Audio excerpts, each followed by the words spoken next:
اب میں جن کو انوائٹ کرنے لگا ہوں وہ شاہ رخ کی ایک سینئر ممبر ہیں اور شاہ رخ کے ابتدائی دنوں سے ہمارے ساتھ کام کر رہی ہیں. تو میم عرفہ رشید عرابی جو کہ شاہ رخ کی کریٹو ہیڈ ہیں.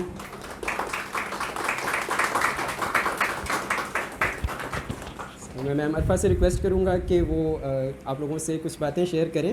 میم عرفہ ایک ٹیچر کے طور پر بھی فرائض سر انجام دے رہی ہیں, ایک استاد ہیں اور بچوں کے ساتھ ان کا ڈیلی بیسس پر واسطہ پڑتا ہے. تو بچوں کو اچھے طریقے سے کیسے گائیڈ کرنا ہے میم عرفہ بہت اچھے طریقے سے جانتی ہیں. So we are really looking forward کہ میم ہم سے کیا باتیں کرتی ہیں. بسم اللہ الرحمن الرحیم. السلام علیکم.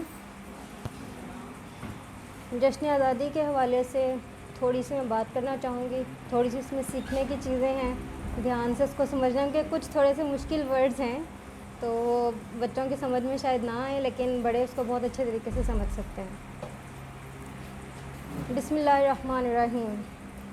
بے مثل و بے مثال ہے وہ ذات جس نے تمام کائنات کو ایک لفظ کن سے تخلیق کیا, زمین و آسمان کی پنہائیوں میں جن و انس کو پیدا کیا, انسان کو زندہ رہنے کا ڈھنگ سکھایا, اسے غلامی کی ذلت اور آزادی کے وقار کا فہم سکھایا. آج اگر ہم زندہ قوموں میں شمار ہوتے ہیں تو اس آزادی کے پیچھے ایک پوری تاریخ ہے, ایک مکمل داستان ہے. شاہکار ہوس, فتنہ دسترس, شجرہ خوہ بد, بربریت کی حد, بے حسی کا سفر, بے لگامی کا دور, ایک باب ستم, ایک تاریک دور, مہر باطل کی دھوپ, ایک قاتل کا روپ, ایک شکاری کا جال, تھے غلامی کے سال. جی ہاں, یہ وہی تاریک دور تھا جب مسلمانان برصغیر پاک و ہند مکمل طور پر غلامی کی زنجیروں میں جکڑے ہوئے تھے اور ایک ایسے پلیٹ فارم کے خواہاں تھے جسے استعمال کرتے ہوئے وہ اپنی اخلاقی اور نظریاتی حدود اور اس کے ساتھ ساتھ اپنی سیاسی حقوق کی نگہداشت کر سکیں. یہ پلیٹ فارم 30 دسمبر 1906 کو آل انڈیا مسلم لیگ کی صورت میں قائم ہوا, جس نے بعد میں یہ ثابت کیا کہ انڈین نیشنل کانگریس صرف اور صرف ہندوؤں کی جماعت تھی. اسی جماعت کو, جس کا نام مسلم لیگ تھا, اس جماعت نے بہت سے مسلمان رہنماؤں کو اور پھر اس کے بعد قائد اعظم کو لے کر ایسی کامیاب قیادت کو سامنے لائی اور اسی قیادت کے ساتھ ساتھ جو ہے پاکستان کی تشکیل کے مراحل طے کیے اور آخرکار جو ہے علیحدہ وطن حاصل کر لیا.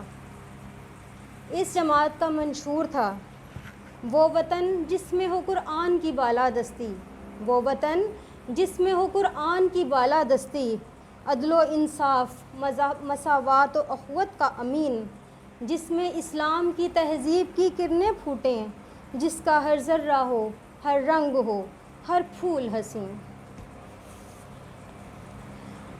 آج ہم یہاں اس لیے اکٹھے ہوئے ہیں کہ ہم کارکنان پاکستان اور شہدائے جد و جہد آزادی کو خراج تحسین پیش کر سکیں اور ساتھ ساتھ بچوں اور نوجوانوں کو یہ بتائیں کہ اس پروردگار عالم نے لاکھوں جانوں, ہزاروں عصمتوں, ننھے بچوں, بزرگوں, خواتین اور جوانوں کے جذبوں اور قربانیوں کا سخت امتحان لے کر جب ہمیں غلامی کی زنجیروں سے آزادی کے مسند تک پہنچا دیا ہے, تو اب ہمیں اپنے اس وعدے کو نہیں بھولنا چاہیے جو کہ ہم نے پاکستان بناتے وقت ایک ایک زبان پر جاری تھا. لا الہ کے کلمے کو گواہ بنا کر جب بھی کوئی وعدہ کیا جائے گا اور پھر اس کو توڑا جائے گا تو پھر اللہ تعالیٰ کے غیظ و غضب سے ہمیں کوئی نہیں بچا سکتا.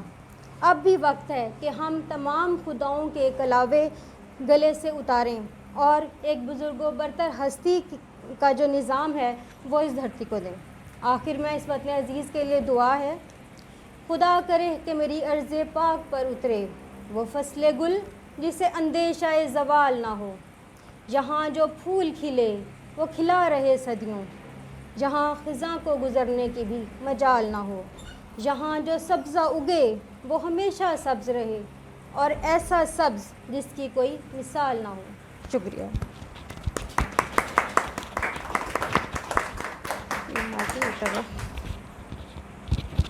لگا کے لیے